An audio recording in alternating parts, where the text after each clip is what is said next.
Mr. Smith. Hi. Would you like to follow me? My office is just this way.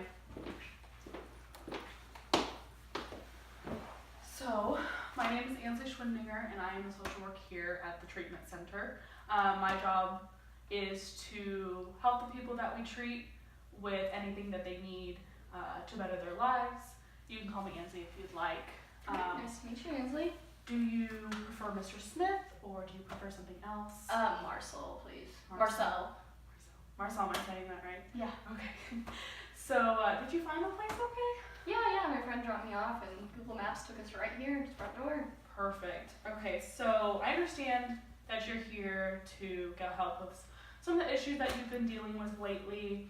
So at this treatment center, some of my jobs, I have many, include a broker. So if you need resources, that's what I'm here for. If you need a case manager, that way that you're getting the services that you need and that you deserve. And then I'm also an educator, and so if you needed information about any of the stuff that you're going through, I have that also. And then just in general, like anything that you feel you want to get accomplished, I'd love to know. So through the process, if you have any questions or comments or suggestions, I would love to hear them anytime. And I always want you to feel heard. So at this treatment center, we are an inpatient treatment center. So we have some policies that I have to go over. So basically, you get a number of visits that visitors can come. You get phone calls, we have amenities and everything like that. Whenever we're together, everything that you say is confidential to an extent. There are some exceptions. If there is a risk of harm towards you or towards others, I am a mandated reporter, which means that I do have to report anything like that. And then we here at the treatment center and social workers in general go by the NASW Code of Ethics. And so I actually have a copy right here if you'd ever like to look at it. Basically just what we are. So here is a form that is basically just talking about informed consent, which means that what I've talked about here, that you understand and that you would like to receive treatment and that you feel like this is something that you would like to do.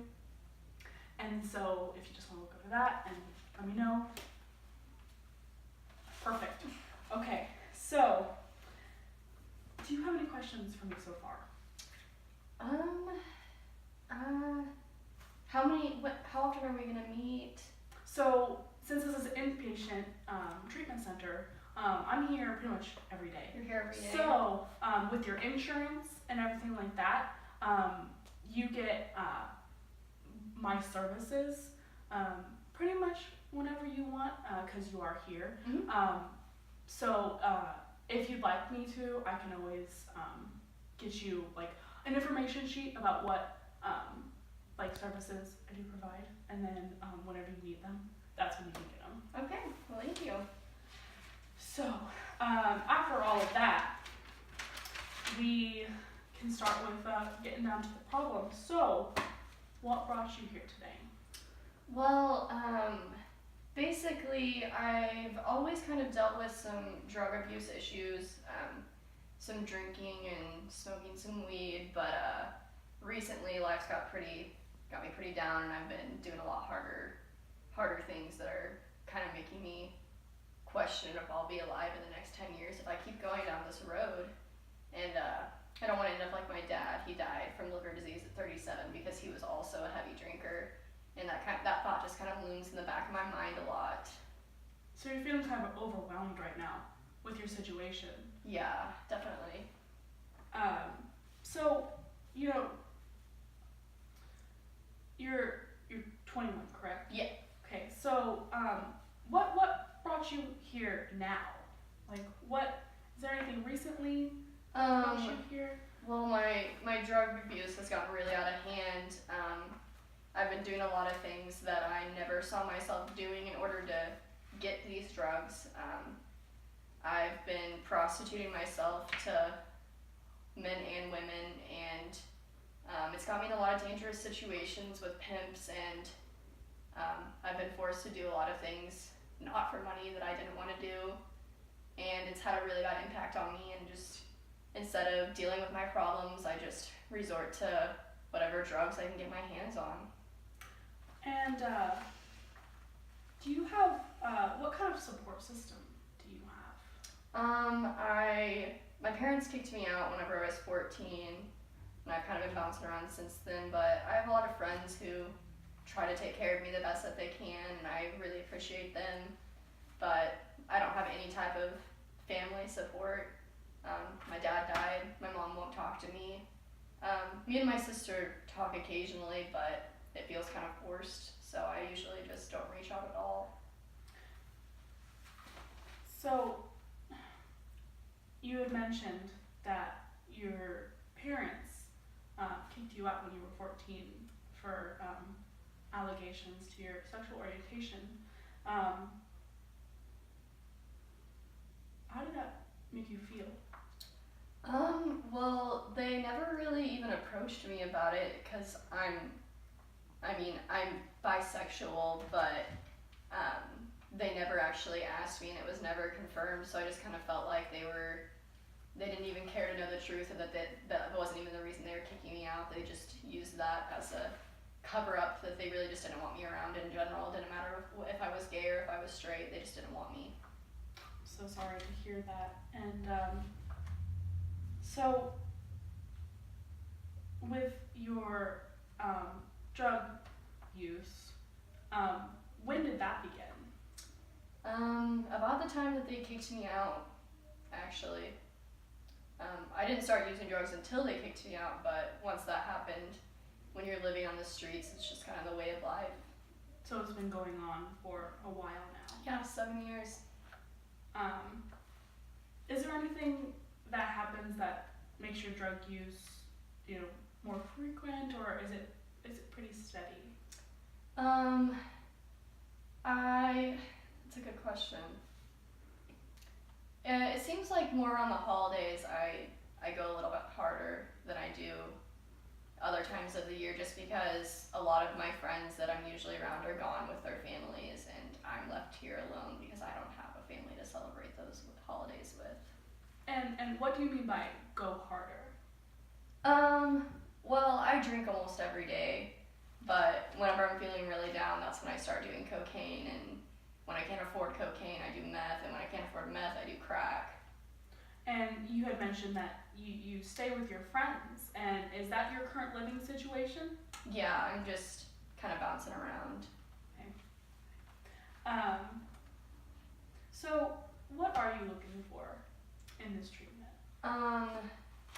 Basically, I just need to find a way to get away from the drug use and cope with the trauma that I've had from rape and prostitution and my relationship with my parents.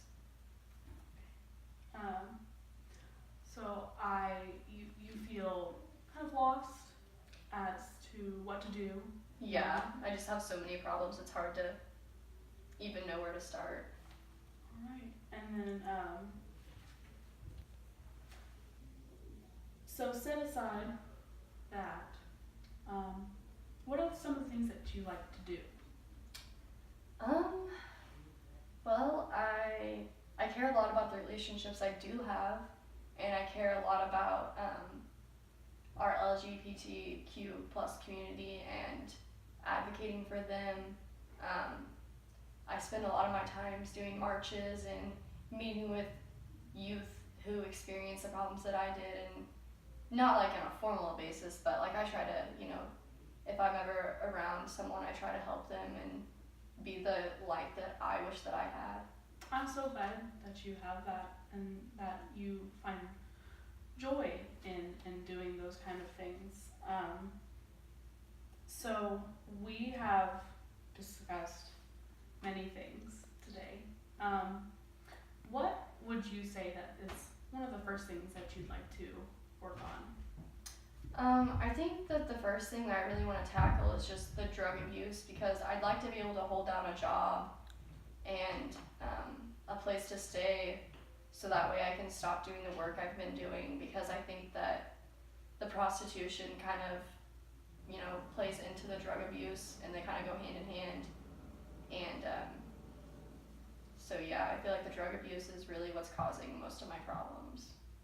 And do you ever feel unsafe in any of these circumstances? Yeah, just because I don't have a real job, because I can't pass a drug test to get a real job, so I just make money however I can, and I worry a lot about getting STDs with my line of work.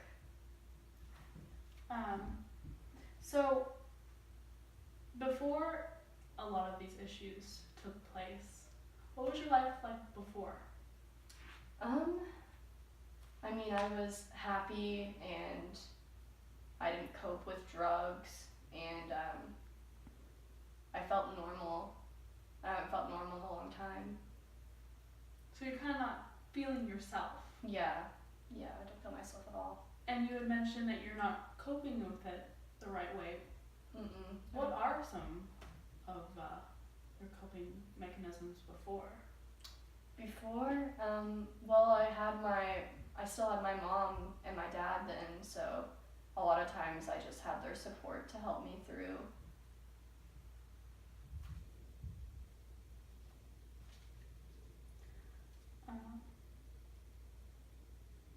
So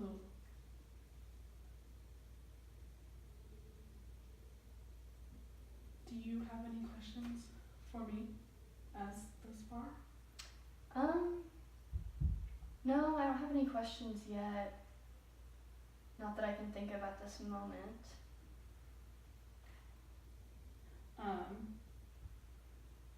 So you had mentioned your sister. Where does she live?